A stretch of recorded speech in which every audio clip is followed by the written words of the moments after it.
አትሌት የማነ ጸጋዬ የኢትዮጵያ አትሌቶች ማህበር ፕሬዝዳንት፣ በመጣው ውጤት እንኳን ደስ አለ። ደስ ብሏችኋል? ይህ የስራ አስፈጻሚ ከመጣ አንድ አመት አለፈው። በአንድ አመት ውስጥ ሶስተኛ ኢንተርናሽናል ውድድር ስታደርጉ ነው። ኢንዶር፣ አንድ የዓለም ሻምፒዮናና አንድ የሀገር አቋራጭ ውድድር። የተሻለ ውጤት ይሄኛው ነው? ያው የተሻለ ውጤት በፐርሰናል በማምጣት ኢንዶር ላይ ቀላል ውጤት አይደለም።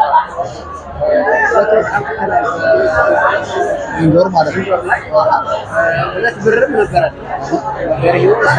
ይሄኛው 3 ወርቅ ነው ያለው ማለት አንድ ወርቅ በቡድን፣ አንድ ወርቅ በግል፣ 2 ወርቅ ደግሞ በቡድን ተካፍሏል። አሁን ሶስተኛ ወርቅ ያየነው ውድድር ስላላለቀ የ10 ኪሎ ሜትር ሲኒየር የትኛው የ10 ኪሎ ሜትር ሲኒየር አሁን የነበረው የወንዶች ሁለተኛ ወርቅ ብር ተገኝቷል። ብር ተገኝቷል። ስለዚህ የተሻለ ውጤት ነው ማለት ነው። የተሻለ ውጤት ለዚህ ውድድር የተሻለ ነገር ያደረጋችሁት ነገር ምንድን ነው? የተሻለ ነገር አድርገናል የምለው ውድድሩ አድርጎ ጃንሜዳ አትሌቶቹ ወደ ሆቴል እንደገቡ በቃ የነበራቸው የአንድነት፣ የአብሮ መተኛት፣ የአብሮ መስራት፣ የአብሮ መጫወት በቃ ልክ እንደ ከአንድ እናት ማህፀን የወጡ ያው አንድ እናት ማህፀንም ነው የወጡ ያው እንግዲህ ሁላችን አንድ እናት ነው ያለችን። እነዚህ አትሌቶች በጣም የነበራቸው የአንድነት መንፈስ ለዚህ ውጤት የተሻለ ውጤት መምጣት ራሱ በጣም ይሄን ስራ ነው መጀመሪያ የሰራ ነው። አሰልጣኞችም ቀላል ስራ አይደለም የሰሩት።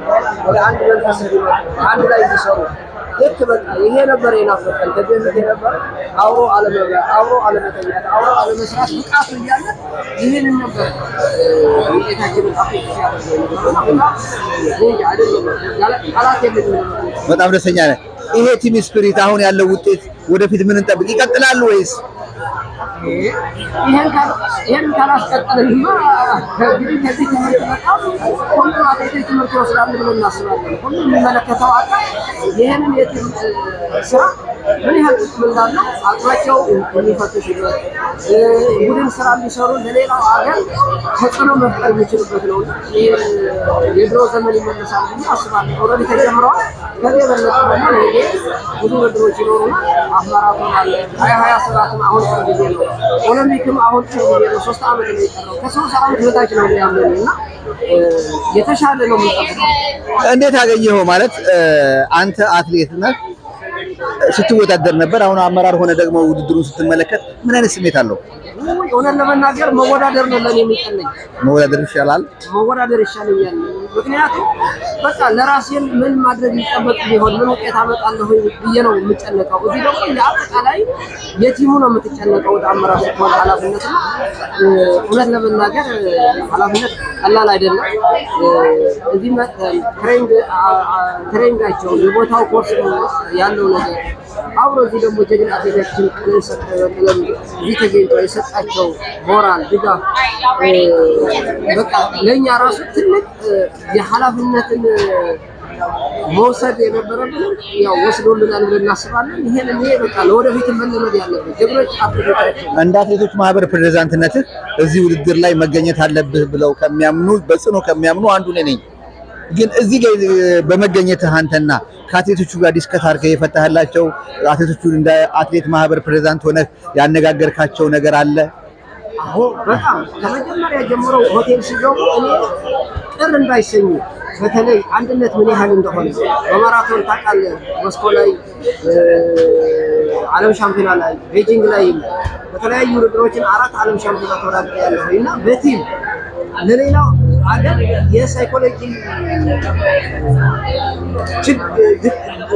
ፍራቻ እንዲኖራቸው የማድረግ በቲም ላይ የሚሰራው በቲም ላይ አብሮ ከፊት መታየት ማሊያችን ራሱ ይፈራልና ያን ሁሉ ሳስረዳቸው ነበር። አንድነቱ እንደ አትሌት የሚጠቅመን ለኛ ነው። ኦኬ ይሄን በተግባር ደግሞ አትሌቶቻችን አሳይተዋል፣ አይታቸዋል እና ከትሬን ጀምሮ አይታቸዋል። ያ አይተናል።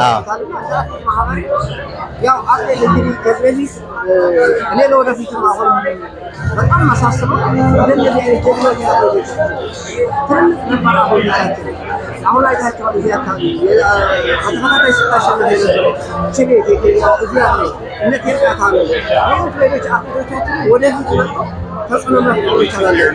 እንደ አፍሪካ ኢትዮጵያ በአትሌቲክስ ላይ ፈርቀዳጅ ነች፣ ባለቤት ነች እና አትሌቶች በየውድድር መገኘታቸው እዚህ አይተሃል። በቃ በጣም ደስተኞች ናቸው። የወርልድ አትሌቲክስ ሰዎችን ስናገኝ ሰላምታ ስንሰጣቸው በጣም ያላቸው ክብር የሚሰጡ የወደፊቱ ሌሎች ደግሞ ቢገኙ የተሻለ ይሆናልና በየውድድሩ እንደው አንዳንዴ እኔ ቅር ሲሰኘው ስራ አስፈጻሚ በዛ ይባላል።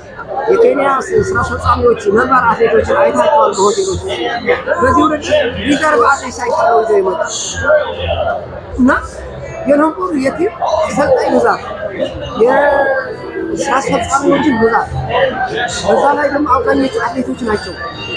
ይህንን ባለቤት ስለሆነ ወደፊቱ እኔ በጣም ጠንክረን መስራት እንዳለብን እንደ አትሌቶች ማህበር ስራ አስፈጻሚ ትልቅ ነገር ይጠበቅብናል። በጣም ደስተኛ ነኝ። አመሰግናለሁ የማነ ለነበረን ቆይታ። እኔም አመሰግናለሁ።